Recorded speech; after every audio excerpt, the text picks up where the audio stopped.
Hello guys, welcome back to our channel കുപ്പിക്കുള്ളിലെ അധോലോകം. അപ്പോൾ നമ്മളിന്ന് വന്നിരിക്കുന്നത് മൊഡ്യൂൾ 1-ലെ കറണ്ടിൻ്റെ, അതായത് ഡയോഡ് കറണ്ട് ഇക്വേഷൻ പരിചയപ്പെടുത്തുന്നതിന് വേണ്ടിയിട്ടാണ്.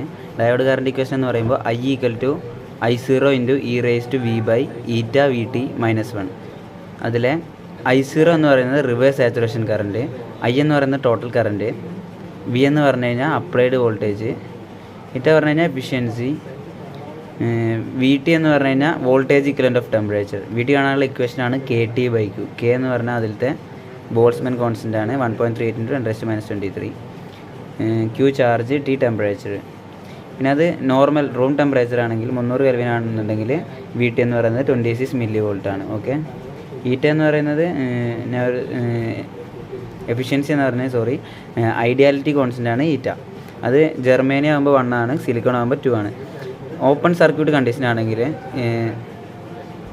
V എന്ന് പറയുന്നത് 0 ആണ്. അപ്പോൾ എന്ത് വരും? നമ്മുടെ ഇക്വേഷനിൽ അപ്ലൈഡ് വോൾട്ടേജ് 0 ആവും. അപ്പോൾ I=I0 × e⁻1 വരും. അപ്പോൾ അതെന്ന് പറഞ്ഞു കഴിഞ്ഞാൽ കറൻറ്റും 0 ആയി. അപ്പോൾ അവിടെ ഓപ്പൺ സർക്യൂട്ട് കണ്ടീഷനിൽ കറണ്ട് 0 ആയി.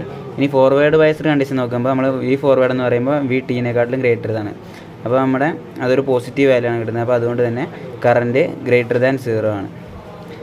എക്സ്പോണൻഷ്യലി ആണ് വേരി ചെയ്യുന്നത് നമ്മൾ പറഞ്ഞു. അപ്പോൾ ക്വസ്റ്റ്യൻ ചിലപ്പോൾ ഒരു പക്ഷേ ചോദിക്കാം, how current varies in A diode എന്ന് വെച്ച് കഴിഞ്ഞാൽ. അപ്പോൾ നമ്മൾ എക്സ്പോണൻഷ്യലി എന്ന് പറഞ്ഞിട്ട് ഈ ഇക്വേഷൻ എഴുതി വെച്ചിട്ട് ഈ ഇക്വേഷൻ എക്സ്പ്ലെയിൻ ആക്കാൻ വേണ്ടത്.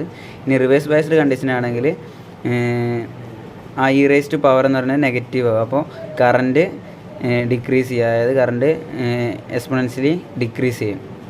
ഇതാണ് ഡയോഡ് കറണ്ട് ഇക്വേഷൻ എന്ന് പറയുന്നത്. Okay, thanks for watching. Subscribe.